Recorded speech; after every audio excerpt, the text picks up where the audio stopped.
dear all, welcome at the webinar for our MR application. I am Kaylee Ducker, I'm the product manager for MR and CT. Today, I'm very looking forward to, we will have a nice webinar for you with 3 different guest speakers. Before we start with the webinar, I wanted to let you know that if there are any questions, either during one of the talks, you can ask them via your Q&A button in the Zoom functionality. We will answer after each of the talks the majority of the questions, and if still a few left, also in the end. So don't feel shy to get the reaction there.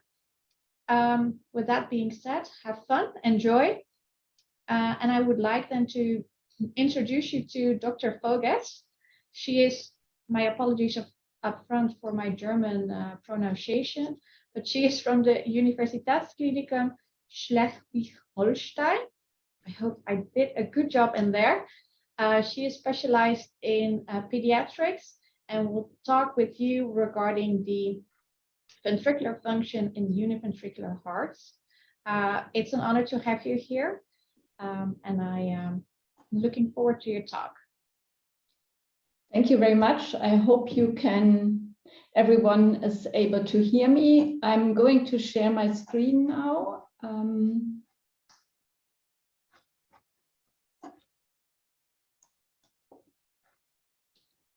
Can everyone see my screen? The PowerPoint presentation? Yes, I think so.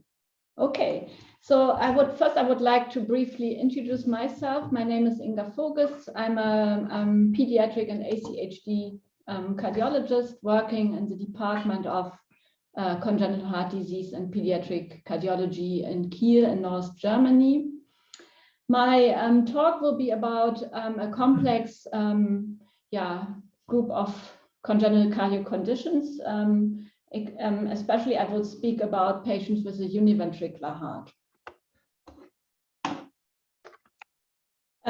First, I would like to give you some brief background information before I will have a more closer look how we assess ventricular function with cardiovascular MR in patients with a univentricular condition. The population of children and adults with complex congenital heart disease is rising, and this is mainly due to the improving results from congenital cardiovascular surgery. And this also brings up a lot of problems in the future when we follow the patients, and we have to monitor them closely to detect complications and to improve their life conditions for offering a good life quality. CMR is a strong part of our follow-up program because it gives us excellent information about the cardiovascular situation, especially about the anatomy and cardiac function. I will now have a look what guidelines recommend regarding the use of CMR in this patient population. Here you can see the SCMR position paper from 2020 on indications for CMR. And as you can see, CMR is a class 1 recommendation in single ventricle patients. So it has clearly its role in the follow-up of these patients. There's another statement from the AHA. This is focusing on the Fontan circulation, but they also give some recommendations about the use of imaging in Fontan patients. And as you can see here, cardiac MRI is recommended once every year in childhood and adolescence, and in adults it is even recommended more often. We also have a statement from the EACVI, and they looked at the various imaging modalities. And as you can see, CMR is excellent for patients with complex congenital heart disease and is a very good modality to assess ventricular function. So overall, the use of CMR has a clear indication in this group of patients. I will now have a look at the entities we are dealing with in routine clinical practice. Here you can see three examples. There's a patient with a double inlet left ventricle. Unfortunately, my movies are not running. Then there's a patient with a tricuspid atresia. You see a large left ventricle and a smallish right ventricular chamber. And between these two chambers, there's a large VSD. And then there is a patient with a hypoplastic left heart syndrome. This is a patient from our large group in Kiel here of children and adolescents with hypoplastic left heart syndrome. When looking at these patients with CMR, you have to have a knowledge of the multiple operations and procedures these patients go through. Typically, they have a three-stage surgical treatment with an early shunt operation or Norwood operation in the first days or months of life. Then a Glenn procedure or a hemifontan operation, typically at the age of 3 to 6 months, and a fontan completion typically performed at the age of 2 years to 4 years of age. There are various types of fontan circulation. Nowadays, we normally use total cave pulmonary connection by implanting an extracardiac conduit from the inferior vena cava to the pulmonary arteries, or by creation of a fenestrated intraatrial lateral tunnel. But in the past, and this is also important to know because sometimes we come across those patients, surgeons just connected the atrium of the patient with a univentricular heart with the pulmonary arteries.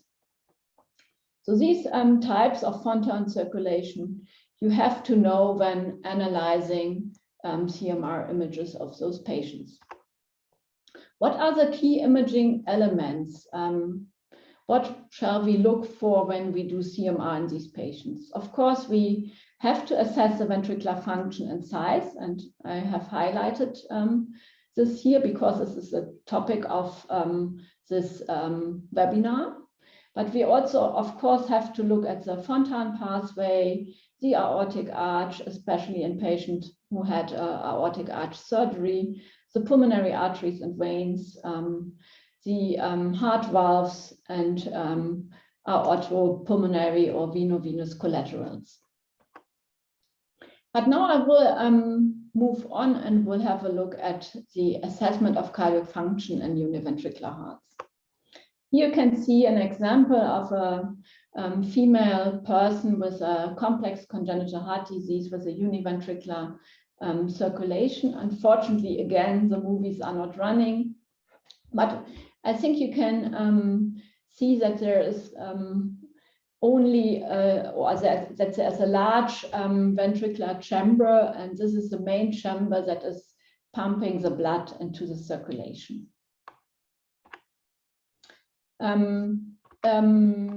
Going back to this axial stack, it is good to mention that from these images, you already can get not only anatomic information, you can already get some information about the ventricular function by looking at the images. The same for the coronal stack that gives you good anatomic information, but also some information about the pumping function of the systemic ventricle. Typically also in patients with a univentricular heart, we use a short axis stack and additional long axis view to assess the ventricular function. Visual analysis is not bad, but as you know, it can be inaccurate. Typically, when using echocardiography, we assess the function visually because it is more difficult to quantify ventricular function from univentricular heart patients by echocardiography. But with CMR, we have more possibilities. And of course, we go for volumetric analysis and quantification of ventricular function. Here you can see an example of a patient with a hypoplastic left heart syndrome, where the right ventricular function was assessed from a short axis stack. Normally, when I do the volumetric analysis, I do not include the trabeculations and papillary muscles to the ventricular mass because this has lower reproducibility for follow-up investigations. Sometimes, if no short axis stack is available, of course, you can also use a transaxial sinus stack in those patients. And there are some colleagues who prefer actually to use the transaxial sinus stacks because the AV valves can be better seen and it might be more easy to differentiate between the atria and the ventricular chambers at the basal parts of the heart. As I have already said, there are some pitfalls. Here you can see a patient with a tricuspid atresia and large left ventricle. And you see that I have drawn the contours on one of the images by excluding the trabeculations and papillary muscles from the blood pool, and on the other images I have included them into the blood pool. And this, you can choose whatever you want, but it is for follow-up investigations, it's more easy to exclude the papillary muscles and trabeculations from the myocardial mass and to include them into the blood pool, especially in complex congenital heart disease. And I will show you on the next slide what that means, because we have to deal with very complex diseases, and sometimes it is not so easy to assess the volumes from the short axis stack. And you have to make it as easy as possible for your follow-up investigation. So don't, as I have shown here, don't pay too much attention to all the trabeculations, because when you repeat the investigation in 5 years again, then you actually have to draw the contours in a similar way as before. Otherwise, you will get completely different results. And what I also want to mention, and that is important for assessing patients with univentricular heart, there are no reference values. So there's nothing to compare with. So it's the only option you have actually is to compare with previous studies. We have done a study in our large cohort of patients with hypoplastic left heart syndrome, and we have followed them for over 15 years, and we found that the ventricular function in that time period actually does not go down so much. That was surprising somehow because it is a systemic right ventricle, but the volumes showed a significant difference, especially the end diastolic volume. And this shows us that CMR is a good modality for serial follow-up in those patients. That was also shown in a more recent study by Rassod et al. They found that the end diastolic volume is a prognostic parameter in Fontan patients. We not only look at the ventricular volumes, but we also have started more and more to measure strain in our univentricular heart disease patients. And here you can see two examples. One patient where we measured the circumferential strain in a patient with a hypoplastic left heart syndrome. And on the other image, you can see a patient with a double inlet left ventricle where the global longitudinal strain was measured. Of course, again, there are no reference values for these type of patients, but for the follow-up investigations, this is a good modality, as this was also shown in a recent study by our group, and a group of patients with hypoplastic left heart syndrome patients, where we could show that the global longitudinal strain decreases before the right ventricular ejection fraction actually goes down. So strain imaging in univentricular heart disease patients is a good marker to detect early ventricular dysfunction. More and more atrial function is interesting the CMR and cardiac community. In 2011, there was a paper published giving a good overview how to assess by cardiac imaging LA function. And here you can see a table showing the LA phasic function. And this is something we can actually measure from CMR analysis or CMR imaging, because we can very accurately measure the atrial volumes.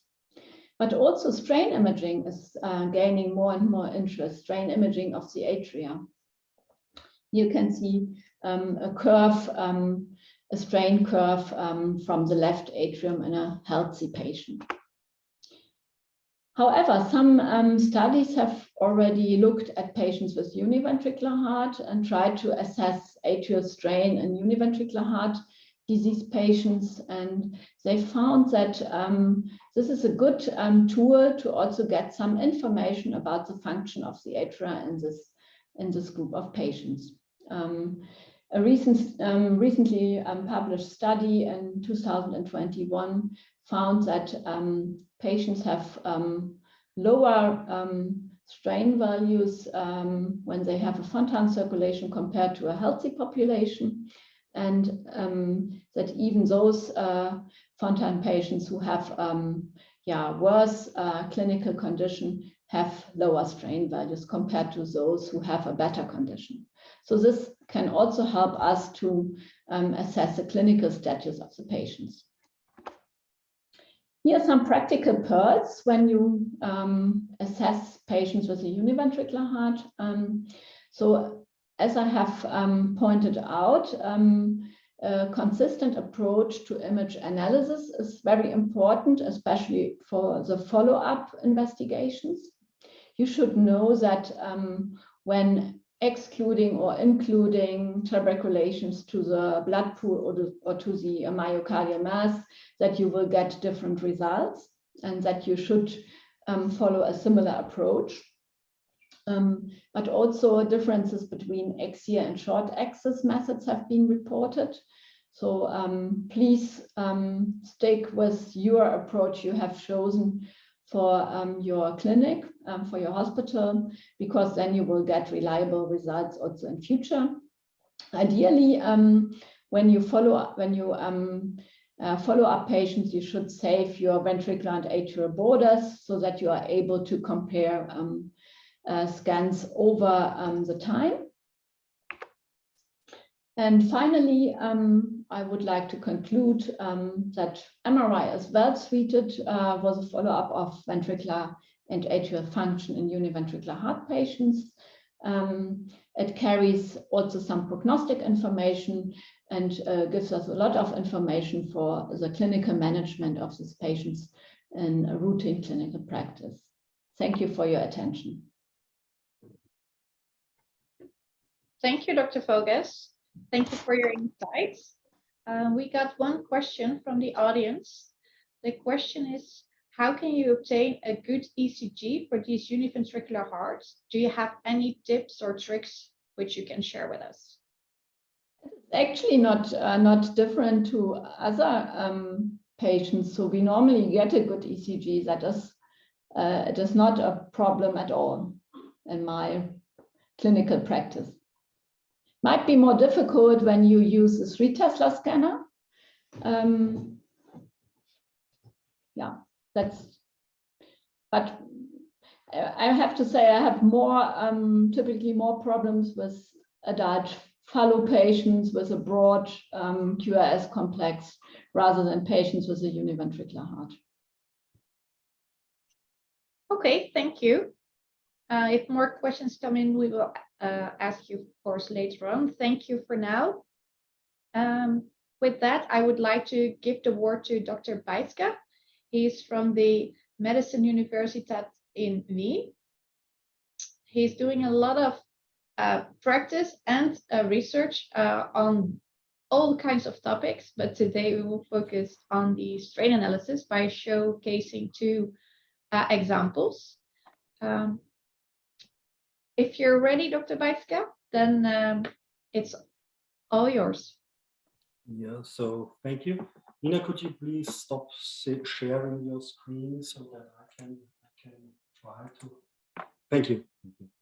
So welcome and thank you for the kind introduction. So hopefully you can see my screen now. In a second. Perfect.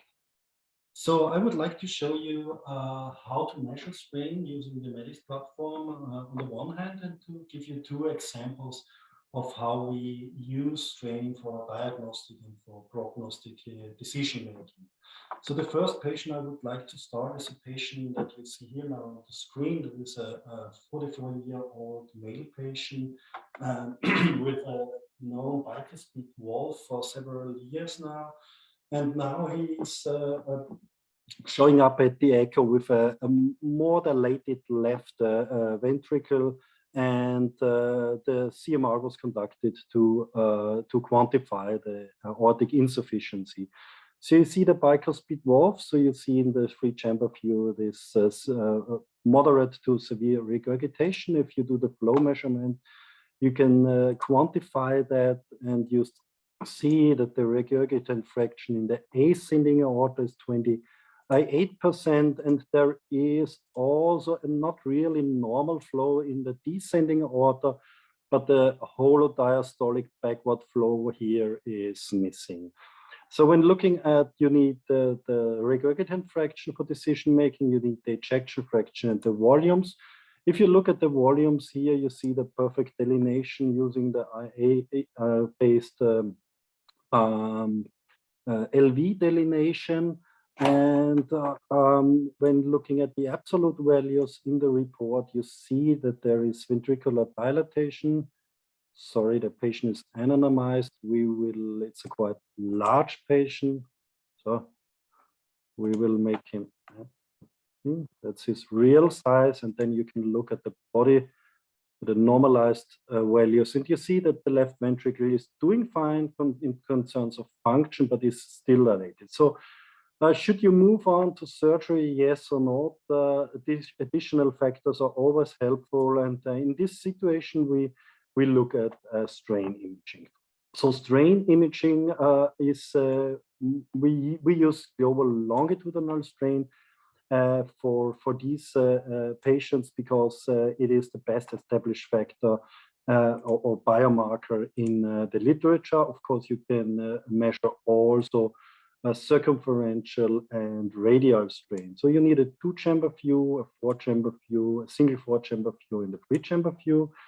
And then you can load this into your QMass model, and it gives you the function on the long axis here. And by clicking these applications here with base, apex, you can then do the LV contouring really, really fast, as you can see here. So again, 4-chamber view, base, apex, and the number 11 is the systolic phase. You see the delineation is doing a good job. Here, the 3-chamber view, again, base, base, and the apex. And the same for the systolic phase. So this gives you an overview also on the function if you don't have a short axis stack, for example. But this makes it easier to move into the strain. Strain had always the problem of it takes too long. It took too long, and in the meanwhile, things developed, things got better, and as you can see now, to define the 3-chamber view, then this is the 4-chamber view, and this is the 2-chamber view, and this is the 4-chamber view. The short axis would be used for the radial strain. And of course, as already mentioned, there is the possibility to look at atrial strain or to look at RV strain in congenital heart disease or in pulmonary hypertension. So this would be easy. But we will stay with the longitudinal strain. So let's load the slices now. The contouring is on the way. I'm using this on a laptop, so I don't have the power of a really post-processing, you see, computer, but you will see it's a reasonable time that you will get the results. And the most important effect thing is that you do not have to do much correction on the strain values. So we accept that. Just a quick check whether the contouring is doing a good job here on the 2-chamber view and here on the 3-chamber view. Especially on the 3-chamber view, there are no artifacts despite this flow void from the aortic insufficiency. And here you see that also there is a good delineation of the function on the 4-chamber view. And when looking at the strain now, you see that the longitudinal strain is preserved, even with high values in a quite hypercontractile left ventricle. So this also gives you the information on that the myocardial function and the contraction and the deformation in this patient works. So it's not too late for surgery, and it makes you certain that this left ventricle is not hampered by the aortic insufficiency. So the consequence of this scan was the surgery was postponed, or no need for surgery now. And now we will take a look at the follow-up examination of this patient. You see the first scan was in January 2018, and then 22 months later, he came for the follow-up scan. And I will load this now as the prior exam to show you then the differences. I already did the strain contouring in this patient, and then we can look what has been changed or what did change over this follow-up period of close to 3 years. So the follow-up examination is done in the same fashion. I already did the contouring. I already did the strain evaluation. You will see soon. And in follow-up, it is important to look at again, of course, at ventricular function. Is there any change in regurgitant fraction? And how is the left ventricular size doing in the meanwhile? So when looking at flow, you see same measurements again, but something has changed now. You see that the regurgitant fraction now is 45%. So you're dealing here with at least a moderate to severe aortic insufficiency. And to be sure that this is severe aortic insufficiency, you have to look at the flow in the descending aorta. And if you remember the scan before, something has changed here. This is now a whole diastolic backward flow. So the aortic insufficiency did not get better in the meanwhile, of course, as expected. And the size remained the same here. And when looking now at the left ventricular function and left ventricular size. You see, if you remember that there was the ventricular dilatation to 130 millimeter body surface area. This is now has changed a bit to 140 now. So there is a bit of left ventricular dilatation, and the aortic insufficiency got severe. But have we passed now the time point for surgery? How is the left ventricle doing? So ejection fraction is still preserved. And if you look here at the strain images 3 years later, you see that the low global longitudinal strain also just slightly changed here, and is now 26%. So deformation parameters are still the same, despite there is left ventricular dilatation and a bit of change in ejection fraction. But however, flow has now changed to a severe aortic insufficiency. The regurgitant fraction is now increased to 45%, as you can see here. So probably this would be the right time now to perform surgery, as you have clearly shown by these images that there is still preserved function of the left ventricle despite ongoing dilatation. And this is, you can be not really sure by ejection fraction, but if you add strain to these patients, you can be quite sure that there will be a remodeling of the left ventricle in this setting.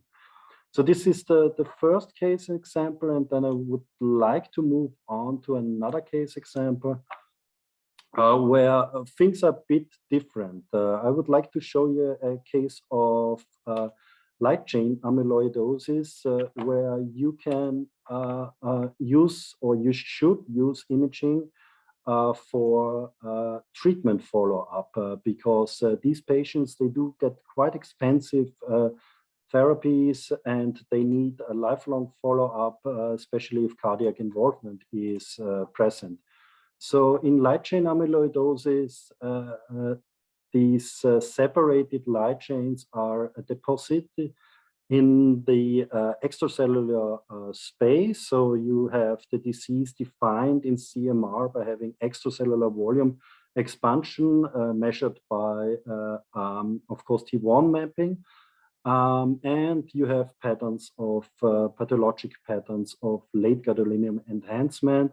And of course, you have left ventricular hypertrophy. So this disease is leading towards, or pretty soon leading towards, severe heart failure, and requires early intervention by chemotherapy, induction, and bone marrow transplantation, or any other form of advanced therapy. So in this patient, I already also did the contouring. You see that on the short axis and on the 4-chamber view, that there is left ventricular hypertrophy. You also see this thickened intraatrial septum, which is a typical sign for storage disease, especially in amyloid disease. And then you look at late GAD, and the late GAD is also here present. You choose the PSER sequence, of course, because this does not depend on myocardial nulling that much. So yeah, you see there is diffuse uptake, but it's not hard to quantify.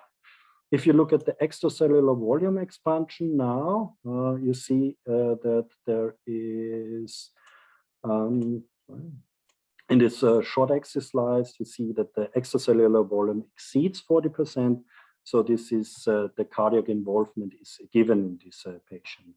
When we look now at strain imaging, you can see that just from eyeballing, you see that there is a bit of restriction, but it's hard to quantify that visually. But when using strain imaging, you see that the global longitudinal strain here is shortened. It's below 20%. It's not really low, but it's below 20%. So it's not really normal anymore. So you have a full picture of cardiac amyloid then chemotherapy and other forms of cardiac therapy, heart failure therapy were conducted.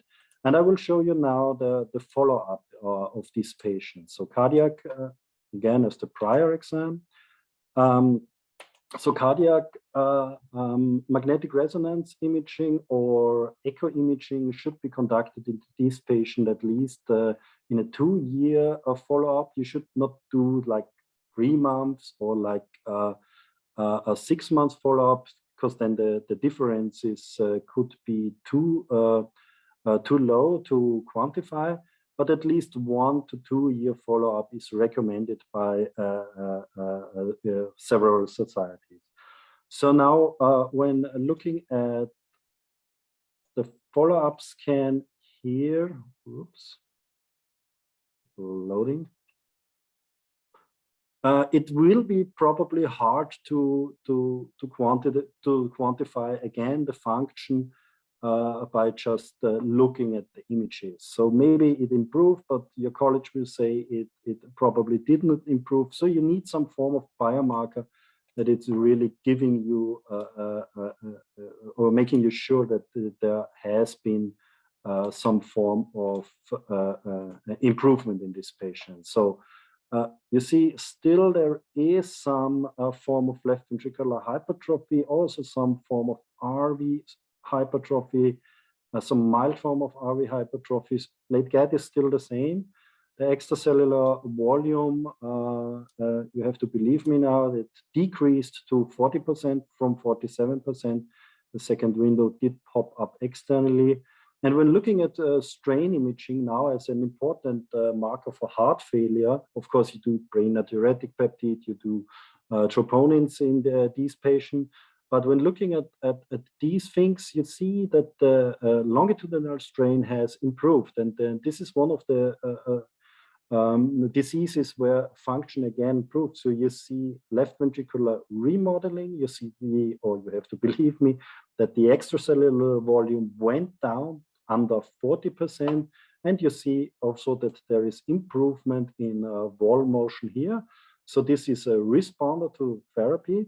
And in this setting, you can be sure that, that your therapy is working and that the function of this patient has improved under your therapy. So with these 2 examples, I'm at the end. Hopefully you could show you how to use either the platform and how to use strain in patients that have diseases that may be prone to coming heart failure. So thank you.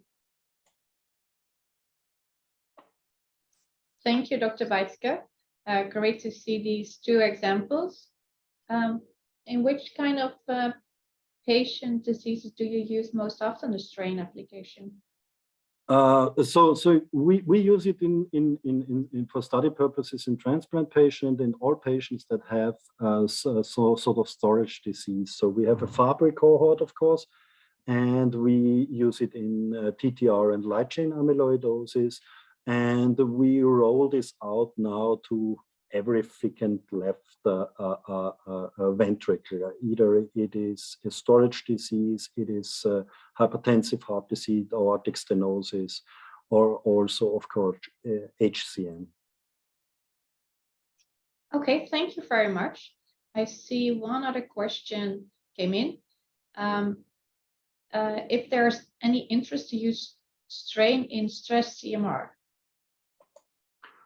In stress CMR, I do not perform dopamine stress. Yeah, there you could do it. Of course, there it would make sense to look at the ischemic, probably the hindered contractions based on ischemic burden. But I use for ischemic heart disease perfusion imaging based on vasodilatation. So I use adenosine or regadenoson. And then I look at the perfusion, and hopefully we will be able to quantify perfusion. But when doing low-dose dobutamine or dobutamine stress MR, it could be an application. Yes. Okay, thank you for answering that as well. Thank you very much for your insights. Thank you. Yeah, and then let's go to the last speaker of today, Dr. Backhaus. He is from the University Clinic in Göttingen. He's their researcher and doing, among others, research towards strain and a new feature called hemodynamic forces based on imaging. So very curious to results in that area. Thanks for having me. I've been tasked to talk about strain and hemodynamic force assessment. And first of all, different ways are there to assess strain in the heart. On the one hand side, we have dedicated sequences such as tagging or SANC to measure strain with the dedicated sequence during the image acquisition. On the other hand side, we've got the post-processing tool of feature tracking, which is basically the equivalent of speckle tracking from echocardiography. Different vendors are available to use this tool. The great advantage of feature tracking is that it can be used on routinely acquired sinus sequences, and therefore allows also the assessment and evaluation of data sets which have been acquired in the past. Now, GLS is certainly the most prominent example, with most of the literature addressing global longitudinal strain for diagnostic and prognostic value for reproducibility. But nevertheless, feature tracking allows assessment of circumferential strain in the short axis, radial strain. It allows functional evaluation of the atria, as well as more sophisticated wall motions, such as the ringing motion of the heart, the torsion. Now, to put this into perspective, I will mostly focus on feature tracking derived strain, which has been established within the past years. And in this example, more than 1,100 patients following myocardial infarction were scanned within a median time frame of 3 days. Now, it's quite clear that global longitudinal strain has a prognostic impact, but I want to show that it has an impact in addition to conventionally established parameters such as ejection fraction, most prominently. In this case, with borderline significance of 0.05. Now, this applies for the low risk group. Following myocardial infarction or an ischemic and non-ischemic heart disease, 35% ejection fraction is the most commonly used as the threshold to divide the low and high risk group to decide on ICD implantation and so on and so forth. But numerically speaking, in ischemic heart disease following myocardial infarction, thanks to intervention, TCI, and so on, most patients show an ejection fraction above 35%, and therefore, numerically speaking, most events take place in the low risk group. And bearing that in mind, it's good to see that GLS offers an additional value beyond ejection fraction for adverse risk prediction, in this example, following myocardial infarction. But to go beyond established ventricular assessments, atrial function emerged as a highly valuable predictor for adverse events. In this example, also following myocardial infarction, underlining the importance of the atrial or the atrial physiology in the overall pathophysiology of cardiovascular disease. Interestingly, not only as a standalone parameter, but in this example, atrial strain, or rather total strain, which is termed reservoir function, added additional value to left ventricular ejection fraction in both low and high risk groups, which underlines again the importance of atrial strain assessments. Now, both of these examples applied mostly to HFrEF and HFmrEF. A few years ago, at least in the era prior to empagliflozin and dapagliflozin and HFpEF, Park et al. Were able to show in 2018 that GLS had a prognostic impact in HFpEF. Now, obviously, by definition, ejection fraction is not the perfect tool to assess prognosis in heart failure with preserved ejection fraction. And it's interesting to see that GLS did. Nevertheless, the ongoing problem for HFpEF is less prognosis, but rather early diagnosis, especially in a time where we can address cardiac remodeling using empagliflozin, dapagliflozin with significant impact on endpoints. We need to diagnose heart failure with preserved ejection fraction as early as possible.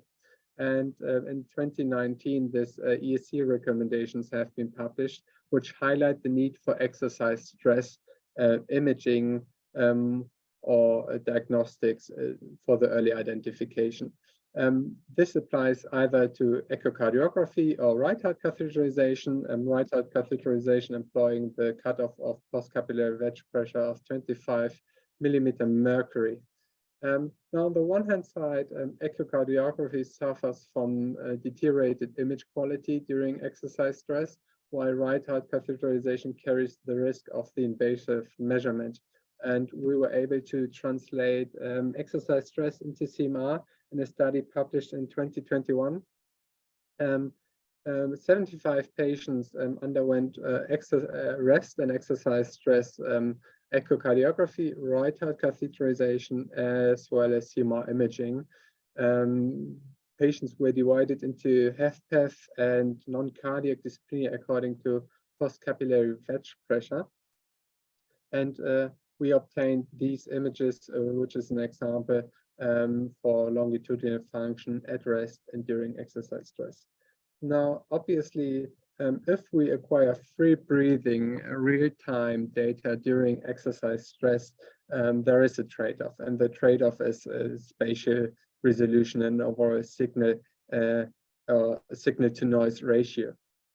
Back in the day we did this study, we weren't able to acquire feature tracking data on these data sets due to various reasons, but we characterized that population very comprehensively. However, given the previous examples, we were quite keen on assessing longitudinal deformation of the ventricle and atria, and the strategy emerged for the manual long axis strain. Manual long axis strain basically measures the distance between the mitral valvular plane and the left ventricular apex at end systole and diastole, and manually calculating the systolic shortening. And in this example, it emerged as powerful as a predictor for outcome following myocardial infarction as GLS, which I demonstrated previously. Now, atrial function plays a great role in heart failure with preserved ejection fraction, and we try to translate the manual long axis strain into atrial assessment, basically with a similar approach, measuring the distance between the mitral valvular plane and the posterior wall of the atrium. The anatomy of the atrium is a bit more complex than the ventricle, so we employed two approaches. The first approach used a very clearly defined approach using a 90-degree angle between the line of the mitral valve plane and the posterior wall. And the second approach was a line in the overall longitudinal direction as determined by the observer or the reader of the sequence. Essentially, both approaches showed a similar value for risk prediction following myocardial infarction, similar to the feature tracking based approach, and therefore we assessed the manual long axis strain of the ventricle and left atrium for our real-time data set in HFpEF, and we were able to demonstrate high correlation to postcapillary wedge pressure and therefore a high diagnostic accuracy to determine HFpEF versus non-cardiac dyspnea, and more importantly so, an increase in diagnostic accuracy for the exercise stress data compared to resting data. Now, one issue at hand is that exercise stress CMR is certainly in the realm of scientific research and limited to tertiary centers and not commonly available. So what we would essentially need is a strategy to assess commonly available data at rest to determine whether or not our patients should be referred to a specialized center and whether or not a very dedicated time-consuming scan should be performed. And very recently, a few weeks ago, we got this paper accepted addressing hemodynamic force assessment. It works quite similar to feature tracking assessment with the addition of measuring the inflow tract in the for the mitral valve and the outflow tract diameter. And we evaluated this new technique to assess the interventricular pressure gradients from the left ventricular apex towards the outflow gradient to calculate the hemodynamic force produced by the left ventricle. Similar to feature tracking, we are able to differentiate different times within the cardiac cycle. We can assess the systolic ejection force, the systolic diastolic transition, early and late diastolic function. And at least in our very small but comprehensively characterized group, neither volumetric nor deformation imaging, feature tracking deformation imaging parameters were able to determine subtle differences between HFpEF and non-cardiac dyspnea.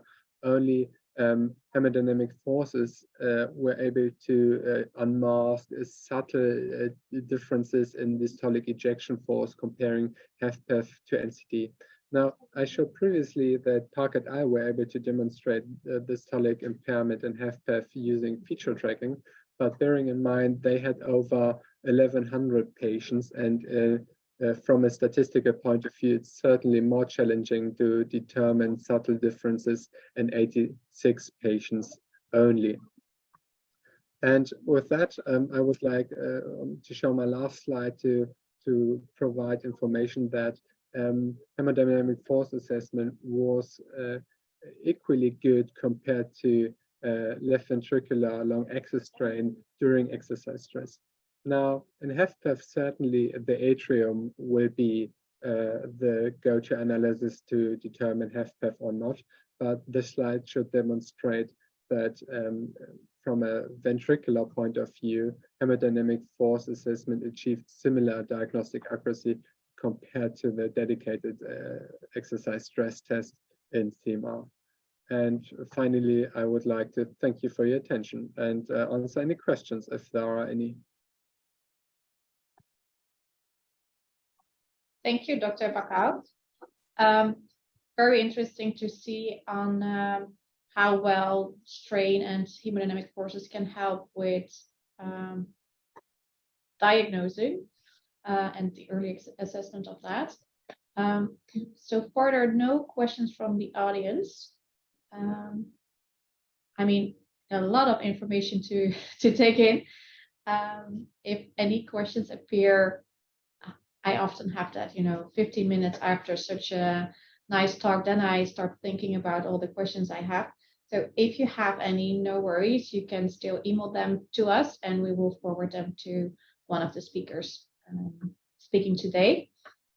I would like to thank all of the speakers we had today for your contribution, for your information, and by addressing the function analysis beyond the volume, but also the strain and the hemodynamic forces part in there. If you would like to know more about our solutions for that, I will post our website with regards to the metrics of the heart within the chat, so you can have a look on that. We will share the recording with each of you afterwards. So if you have missed something, then you can also have a look back on it. I see one question popping in. Actually saying thank you. I'm glad that it's being appreciated.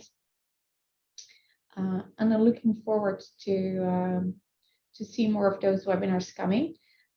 Thank you all again for joining and for the information provided today. And hopefully see you soon.